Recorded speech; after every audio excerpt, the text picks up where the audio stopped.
diputada nacional por la provincia de Buenos Aires, secretaria general del Partido Justicialista, y tiene la deferencia de atendernos en este mediodía de Deslomados. ¿Cómo andas, Teresa? Gracias por estar con nosotros.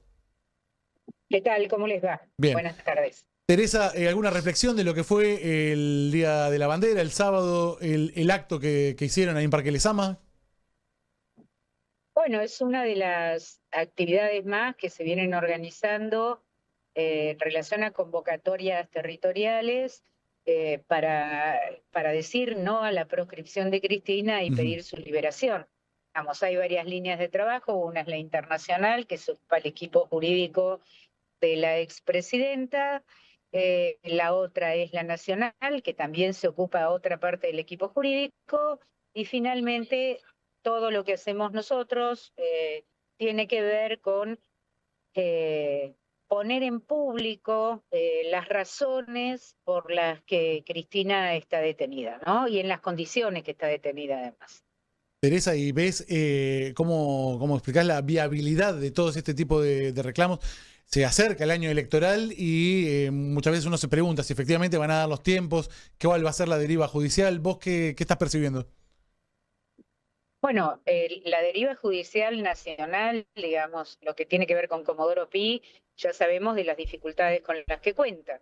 Hace aproximadamente 20 días, el equipo jurídico de Cristina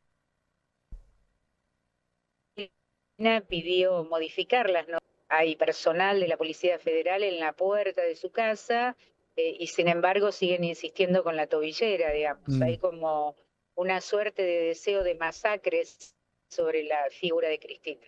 Después fueron rechazadas estas modificaciones. Luego, en el ámbito internacional, se está en la Corte Internacional de Derechos Humanos y otros organismos, y finalmente lo que hacemos a modo militante. Yo no sé cuántas posibilidades hay de modificar esta realidad, sinceramente Ujú. no lo sé. Lo que sí creo es que la sociedad, nuestra gente al menos, tiene que entender que esta es la consecuencia de una serie de acciones que tuvo nuestro gobierno y que la pagó de esta manera. Fíjate que cuando Cristina dijo que iba a ser candidata por la tercera sección electoral, a la semana la detuvieron. Esto es lo que nosotros predicamos, esto es lo que nosotros queremos hacer entender, pero para eso hay que explicarlo y con un idioma castellano, como digo yo, que la gente pueda entenderlo. Teresa, ¿cómo estás? Te pregunto por la figura de Máximo también. El otro día dio un discurso, recién lo decíamos acá, estuvimos el otro día cubriendo en Lezama, un discurso que prácticamente como que sintetizó todas las posiciones del kirchnerismo en el último tiempo y hacia adelante. ¿Fue un preanuncio de algo? Digo, ¿puede ser Máximo el que ocupe quizás ese lugar si Cristina no puede ser candidata? Porque hoy en día, otro de los temas que vamos a charlar seguramente es que los puentes con Axel Kicillof no parecieran estar muy sólidos, y si el kirchnerismo tiene que ir a elecciones con un candidato propio, tampoco asoma una figura así muy rutilante o muy clara. ¿Cómo viste el discurso de Máximo y cómo lo ves hacia adelante? Quizás con esa potencialidad de ocupar el lugar de Cristina en una boleta. Voy a empezar por el final, como decía el indio. Me parece que eso todavía está por verse, hay mucho camino por transitar con el tema de la candidatura o de la posible candidatura de Máximo. Sí creo que hizo un discurso liminar. Nosotros decimos hay que dejar de decir Gregué para decir Gregorio, porque la verdad que nadie expresa hacia adelante ninguna medida, digamos, ¿no? Nadie, ningún dirigente, ni propio ni de otro partido político. Me parece que lo que hizo Máximo fue marcar una cancha. En este país no se va a poder gobernar si no se rediscute el endeudamiento que tenemos con el Fondo Monetario. ¿Cómo lo vamos a rediscutir? Si vamos a discutir plazos, legitimidad de la deuda, intereses. Es imposible gobernar y tener instrumentos para gobernar si se iba el Fondo Monetario. Y por otra parte, que no se mencionó tan duramente, pero lo voy a hacer yo, tenemos que ver qué vamos a hacer con la justicia. No puede seguir la política sometida a la extorsión judicial permanentemente. Se ha transferido parte de la responsabilidad política a sectores de la justicia, que además funciona como un extorsionador permanente. Lo hemos visto en la causa Cuadernos, ¿no? 27 declaraciones de presión sobre los declarantes. Entonces, me parece que yo siempre me hago la misma pregunta, ¿qué dirigente, quién va a poner la firma en un expediente de gestión de gobierno apenas asuma sin tener la espada de Damocles en la cabeza, que es que a los 3 años puede ir preso? Entonces, es muy difícil esta relación interpoderes. Me parece que el Poder Ejecutivo, el gobierno, tiene que recuperar la autoridad. El Poder Judicial tendrá que mantener la suya, que serán las investigaciones, todo lo que quieran hacer, pero no puede ser que convivan en lago escondido, que jueguen al pádel, porque atrás de todo esto está Macri y es muy claro. Teresa, ¿y cómo te cayó en ese caso que Sergio Uñac, que tiene buena sintonía con Cristina y que tiene comunicación, haya votado a favor de que por 5 años más Carlos Máquez esté en la Cámara de Casación? Bueno, es la situación que tiene el peronismo actualmente. No es solamente la votación de Maíque, de padre, para continuarle su mandato, es la situación con otros temas. Nosotros hoy tenemos seria convulsión con el tema de las mineras. Vamos a ver qué pasa con el Super Rigui en la Ujú. sesión de mañana, porque se escucha decir que los gobernadores necesitan de estas promociones o de estos incentivos porque la situación en las provincias está mal, pero que yo sepa, desde que se firmó el pacto del 25 de mayo, que se firmó en julio, hasta la fecha, yo no he visto ninguna mejora en las condiciones de vida del pueblo de Mm. las provincias. Acabo de venir de Jujuy la semana pasada y es dramático realmente. Entonces, no es justificativo para levantar la mano y acompañar estas iniciativas del gobierno. Mire, hoy escuchaba temprano en la mañana en un canal de televisión que justamente amigo no es, a un periodista de Fuste decir que finalmente con este nivel de informalidad en el empleo, con el 44 y pico por ciento de informalidad, Ujú. no se ve el resultado de la reforma laboral que venía a corregir estas inequidades entre el empleo formal e informal. Bueno, esto pasa con todo, pasó con el RIGI, va a pasar ahora con la ley de inviolabilidad de la propiedad privada, que es nada más ni nada menos que facultar al Ejecutivo a la venta de tierra nacional, a grandes extensiones de tierra nacional, y lo hemos visto que entre goles y problemas se acaba de privatizar la hidrovía. Entonces, si no discutimos esta cosa en el marco de una campaña, para que se entienda o de construcción política, para que se entienda que la postura del peronismo va a ser esta, nos podemos encontrar nuevamente con un fracaso como el que tuvimos en el gobierno anterior, que es no alcanzar las expectativas que tiene puesta la gente entre nosotros, solo que cada vez va a tener menos paciencia para esperar que se le resuelvan Mm. los problemas, ¿no? Y Teresa, ¿cómo se llega a ese debate hacia el interior del peronismo? Es decir, ¿cómo se debate extractivismo, cómo se debate la justicia, cómo se debate el fondo, el préstamo en el fondo? Digamos, ¿cómo se discute eso en este contexto donde el peronismo se ve que hay muy poco diálogo entre distintos sectores y a veces el diálogo que hay son, digamos, cruces o críticas de un lado hacia el otro? Sí, a mí mucho no me preocupa los términos de las diferencias, de la confrontación. Siempre ha ocurrido en el peronismo, recordemos las internas de Menem Duhalde, recordemos Randazzo, digamos, recordemos, bueno, varias situaciones en las que sectores del peronismo elevan la voz. Eso no es lo que me preocupa. Sí me preocupa la primer parte de tu pregunta. Mm. Bueno, esto ya es carácter de urgencia. Tiene que reunirse la representación de los distintos sectores, el Frente Renovador, el MDF, otros sectores que están tratando de generar su propio ámbito, como en el caso de Parque Norte, las organizaciones. Tiene que haber un punto de acumulación donde se pueda discutir esto, porque lo peor que nos puede pasar es que todo quede atado a las candidaturas de fulano o de mengano, y que cuando nos tengamos, en el supuesto caso que ganemos, cuando nos tengamos que hacer cargo del gobierno, todo sea un recorte y pegue. Entonces me parece que esta discusión se tiene que dar cuanto antes. Y con respecto a eso te hago una pregunta bien directa, que es, ¿quién tiene que ceder o en todo caso qué tiene que ceder cada campamento, cada parte del peronismo en ese proceso de volver a dialogar? Porque te traslado, escuchaba tus declaraciones en los últimos días sobre el hecho de que Kicillof no fuera a visitar a Cristina. Es un tema muy importante para ustedes, lo dijo Máximo también con mucha vehemencia el otro día, y uno cuando conversa con la gente, con el equipo del gobernador, el mensaje es: Kicillof la fue a ver a Cristina y Cristina lo que le dijo es que tiene que aceptar la conducción de Máximo y decidir absolutamente todo en términos de armado político y en términos de gestión bonaerense en acuerdo con Máximo Kirchner, y Kicillof no está dispuesto a tener que acordar todo con Máximo. Entonces, ahí pareciera un punto muy difícil de resolver. En el entorno del gobernador sienten que Cristina le va a volver a decir lo mismo si él la va a visitar, y la pregunta ahí es, bueno, ¿qué se hace frente a eso? Porque si no, no se va a dar ese diálogo. A ver, con todo respeto, me permito dudar de esas expresiones de Cristina porque la conozco y jamás diría una cosa así.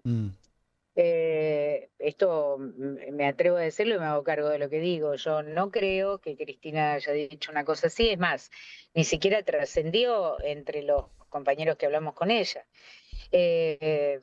Con seguridad, bueno, si la fue a ver hace un año y pico, recordemos también que cuando Cristina decidió ser la presidenta del PJ Nacional, no tuvimos acompañamiento del sector del MDF, es más, muchos compañeros reunieron avales para otra lista. Pero no importa eso, porque eso ya pasó. Lo que sí creo que tiene que haber, ¿por qué para nosotros es importante que Kicillof la vea, que el gobernador la vea a Cristina? Primero y principal, porque la situación en la que va a quedar este país va a ser dramática, ¿no? Ya lo estamos padeciendo en la provincia. La presión que ejerce el gobierno nacional sobre el gobierno provincial es infinita y el no cumplimiento es infinito. Imaginemos que alguien tenga que hacerse cargo de la debacle en la que va a quedar este país y que sea peronista, sea el gobernador o sea cualquier otro. ¿Alguien puede prescindir de la opinión de quien fue 2 veces presidenta de la Nación y además confrontó con los sectores del poder real? ¿Alguien se imagina prescindir de la palabra de alguien que tiene experiencia en haber confrontado bravamente contra estos sectores? No, nadie se imagina. Digamos, me pongo en el lugar. Yo trataría de hablar por lo menos una vez por semana, a ver cómo se ve el escenario internacional, qué pasa con la economía, digamos, que Cristina está muy atenta a lo que pasa en todo el país. Me parece que no verla es privarse, lo digo sinceramente, es privarse de una palabra distinta. Y vuelvo y termino con lo que le dije al principio. Conociéndola a Cristina, dudo mucho que ellos hayan sido sus palabras. Teresa, y yo para preguntarte también por la situación en general y cómo estás viendo el blindaje que está teniendo Manuel Adorni en estas horas en el Congreso. Parece que la sesión de hoy va a estar vaciada y se habla de llevarla para la semana que viene, algo que sea más informativo. ¿Qué estás percibiendo vos en el recinto?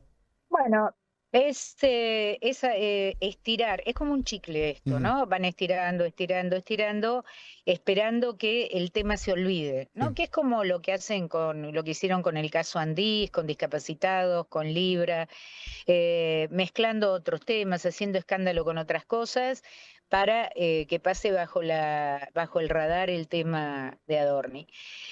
Para hoy nosotros habíamos convocado una sesión con otros sectores de la oposición para poderle dar tratamiento a los pedidos de interpelación y luego a la moción de censura.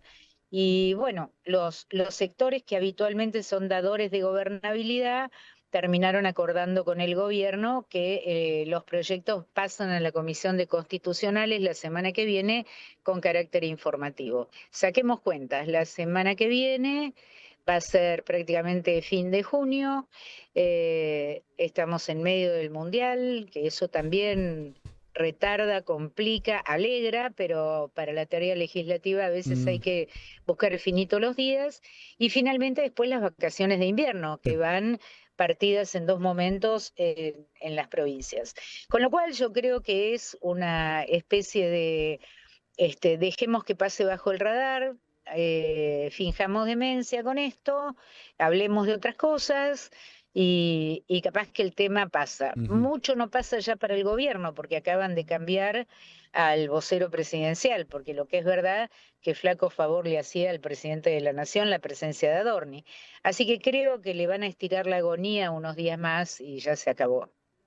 Teresa, vos justamente, bueno, hablabas de los aliados que tiene el gobierno nacional en el Congreso. La semana pasada, dirigentes y referentes legisladores del PRO y la UCR salieron a decir, ¿no?, por medios de comunicación, Adorni no puede seguir, vamos a acompañar incluso una moción de censura, bueno, y ahora vemos esto, que vuelven a negociar. Después, ¿crees que estos sectores, a la hora de decidir efectivamente si eventualmente esto llega al recinto cuando llegue, ¿van a seguir blindando y siendo partícipes del blindaje de Adorni o efectivamente van a hacer, como vienen diciendo o como dijeron la semana pasada, de decir, bueno, no, Adorni no puede seguir?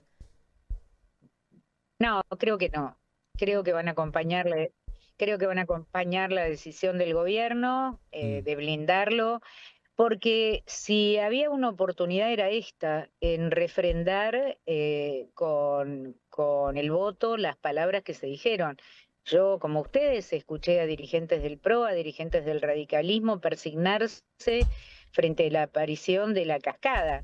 Y sin embargo hoy son socios en esta decisión de mandarlo a comisión. Así que no creo que tengan la suficiente valentía o coraje para luego en el recinto votar lo que tienen que votar. ¿Y crees que todo el peronismo está unificado hoy en la intención o en la búsqueda de que Adorni sea removido de su cargo? ¿O hay sectores que tal vez pueden estar especulando con que conviene políticamente que el tipo siga ahí donde está, que siga siendo un punching ball de alguna manera cada vez que el gobierno intente festejar algo y sea la contracara, ¿no?, el reflejo de todo lo que no, el signo de la corrupción? ¿Ves que puede haber algún tipo de especulación ahí o hay unidad absoluta en el peronismo para remover a Adorni? En nuestro bloque ni siquiera se consideró esa especulación, digamos, el escarnio es tan grande y creo que yo personalmente creo que ya está finalizado, no le queda nada por mostrar, ¿no? A mí me gusta mucho el flipper, pero me parece que eso fue la última cuota de la historia. ¿Y por qué no lo suelta? ¿Por qué no lo suelta Milei? ¿Qué pensás?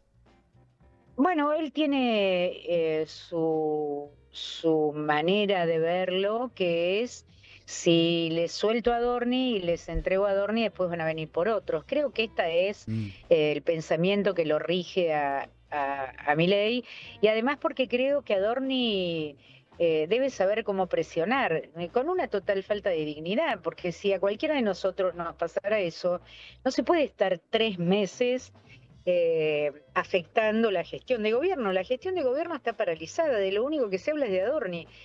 Tendría que haber tenido un poco de dignidad y haber renunciado, porque además no es que se inventó una pileta con cascada, se inventó una casa remodelada, no se inventó, se ve.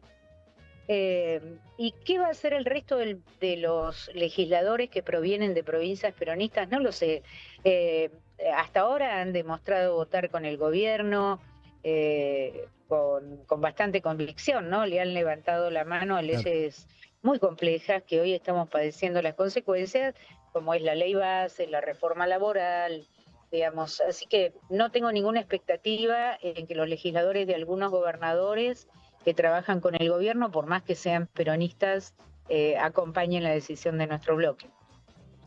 Teresa, bueno, hay un punto, quizás un punto de acuerdo que está bien, que apenas se confirmó los escándalos de corrupción del jefe de gabinete en la provincia de Buenos Aires, lo eyectaron rápidamente y no pasó lo mismo a nivel nacional, ¿no? ¿Hay un punto de acuerdo ahí? Exactamente. En eso estamos de acuerdo. La decisión del gobernador Kicillof fue inmediata, de rápida salud, porque estas cosas sostenidas en el tiempo son muy graves. Y bueno, ahora está en manos de la justicia, el juez Armela está indicando acciones sobre el caso, la justicia va a avanzar con este tema. Ahora, no es... Capaz pasó por bajo un puente y la perdimos. Igual... Ahí aguantado. Sí. Bastante bien. Tuvimos idas y vueltas, pero bueno, llegamos ahí a un punto de entendimiento. Parece que no quieren que hablemos de... Bueno, le queremos agradecer a Teresa la diferencia de habernos atendido. No, igual me parece que ya lo más jugoso nos lo había dado. Me gusta que es una persona que no da vueltas, ¿eh? No tiene que hacer absolutamente para nada. Y además muy amable siempre en recibir a los colegas, en conversar, así como decís vos, de manera muy franca. La verdad que sí, muy amable y con definiciones importantes y picantes. Me parece que... Teresa, ¿estás ahí? Se había perdido la comunicación. Sí, Pide la palabra a la diputada. Se había perdido. No, yo decía nada más que una cosa, es que esto está en manos de la justicia, que a todos nos incomoda, esta es una realidad, pero también es cierto que llama poderosamente la atención que existiendo estos videos hace mucho tiempo, realmente hayan aparecido ahora justo en el momento de desafectación o intento de desafectación de Adorni como jefe de gabinete. No, Teresa, estás equivocada, pero ¿cómo va a ser así? Por favor. Es solamente de mala sospecha mía. Esto. Exactamente, seguramente. Entonces, me parece que una buena decisión que se había tomado en el gobierno de la provincia ahora intenta enchastrarse con algo que tiene vieja data, con algo que ya existía en manos del periodista que lo publicó y con una confusión que lo único que hace es poner en los canales de televisión nuevamente esta situación.